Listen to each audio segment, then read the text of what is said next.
अस्सलाम वालेकुम फ्रेंड्स, मेरा नाम है सुमेर और आप देख रहे हैं सभी सुमेर ब्लॉग्स।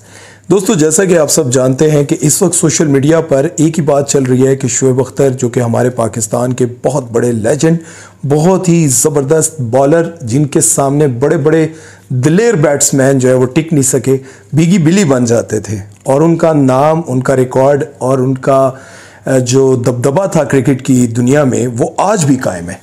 क्योंकि उनका रिकॉर्ड ना तो कोई तोड़ सका है और ना ही उन जैसी कोई बॉलिंग कर सका है और ना ही उन जैसा कोई गोला निकाल सका है। गोले से मुराद आप बात समझ होंगे, एक होती है गोली, एक होता है गोला, जिससे लोग खौफजदा होते हैं कि यार ये आ रहा है मेरी तरफ और मुझे तबाह बर्बाद कर देगा। और इस तरह की बॉलिंग करते थे कि यकीन जाने कि हिला के रख देते थे। और उनके साथ जिनकी पूरी दुनिया इज्जत करती है, पाकिस्तान के नेशनल टीवी पर बैठकर नुमान नियाज जो कि उस प्रोग्राम के होस्ट थे, उन्होंने बदतमीजी की और उन्हें शो से उठकर चले जाने के लिए कहा, जबकि वहां पर बहुत बड़े ऑल स्टार्स भी बैठे हुए थे, फॉरेनर्स प्लेयर्स भी बैठे हुए थे।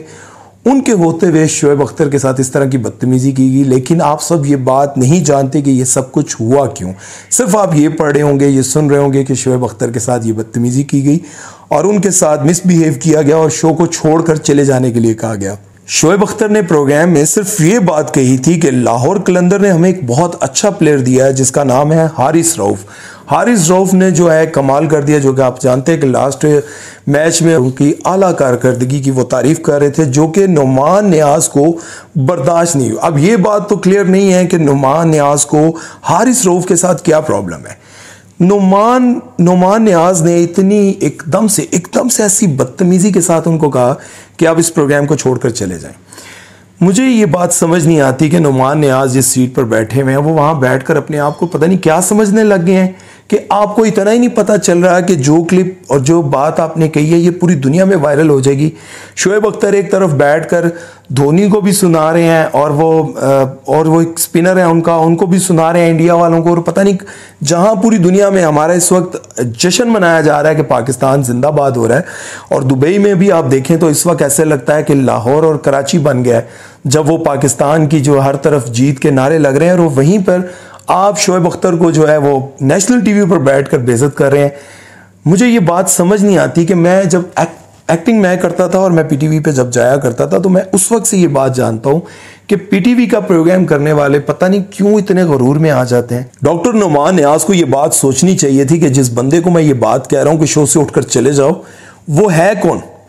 उसने पाकिस्तान का नाम कहां कहां पर रोशन किया है। उसको तज्जिए के लिए इंडिया बुलाया जाता है, ऑस्ट्रेलिया बुलाया जाता है, इंग्लैंड बुलाया जाता है।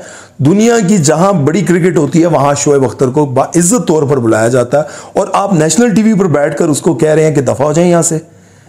डॉक्टर नुमान नियाज, आपके अंदर पता नहीं किस चीज का गुरूर था और आपको पता नहीं शोएब अख्तर से क्या जेलसी थी जो आपने ये हरकत की है। मैं आपको बता दूं, आप मेरे सुनने वालों को ये बात मैं बताऊं, मैं शोएब भाई को आज से नहीं बहुत साल पहले से जानता हूं, जब वो असगर माल पढ़ा करते थे और वो मैं उनको देख कर ना मैं सोच रहा था कि अभी बोलेंगे और हो सकता है डॉक्टर नुमान नियाज का गिरबान पकड़ लें।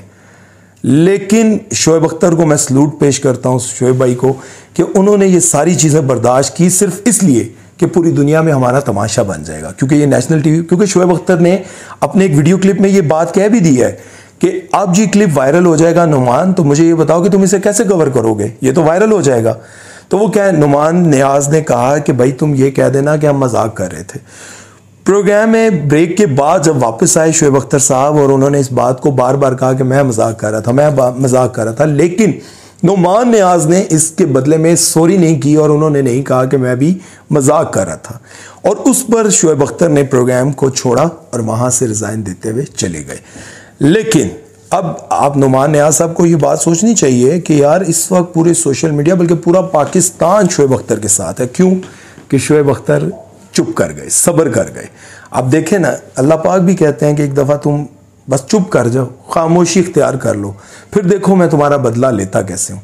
आप पूरा पाकिस्तान जो है इस वक्त शोएब अख्तर के साथ है और नुमान नियाज की मिट्टी पलीत करके रख दी है। क्या ज़रूरत थी आपको शोएब अख्तर को इस तरह से कहने की? अगर आपको हारिस रऊफ के साथ कोई ज़ाती दुश्मनी थी भी तो नेशनल टीवी पर बैठकर आपको ये बातें करने की क्या ज़रूरत थी? उन प्रोग्राम्स में जाकर तो आपको बड़ा मज़ा आता है जहाँ पर स्टेज ड्रामे के इफ्तिखार ठाकुर और बाकी जितने भी लेजेंड्स हैं, हमारे कॉमेडियन हैं, वो झुकते मार मार कर आपको गंदा कर देते हैं। वहाँ पर आप 2-4 लाख रुपया लेकर उस प्रोग्राम में बैठने का शौक पूरा करते हैं, मज़ा लेते हैं और उसमें जलील होकर भी आ जाते हैं। यहाँ पर शोएब अख्तर ने ऐसी क्या बात की थी जिसकी वजह से आपने उनको कहा कि आप ज़्यादा स्मार्ट ना बने और उठ के यहाँ से चले जाएं?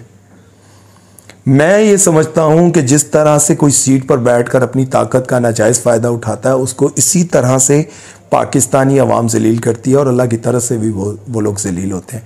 शोएब अख्तर ने खामोशी इख्तियार की, अल्लाह ने उनको इज़्ज़त दे दी। पूरे सोशल मीडिया पर उनके साथ लोग हैं, उनकी तारीफ़ करें और मैं भी करता हूँ, क्योंकि मैं शोएब अख्तर साहब को शोएब भाई को बहुत पुराना जानता हूँ कि वो कहीं भी किसी भी जगह पर अगले बंदे के ना मुक्का मार के दांत तोड़ते हुए बाज नहीं आते। लेकिन उन्होंने उस प्रोग्राम में सिर्फ यही कहा कि मेरे पूरी दुनिया में ना पाकिस्तान का तमाशा ना बन जाए। तो सलूट शोएब भाई आपको और नुमान नियाज़ साहब। हम चाहते हैं कि इस प्रोग्राम में दोबारा आप नज़र ना आए। अपना ख्याल रखिएगा। अल्लाह हाफ़िज़।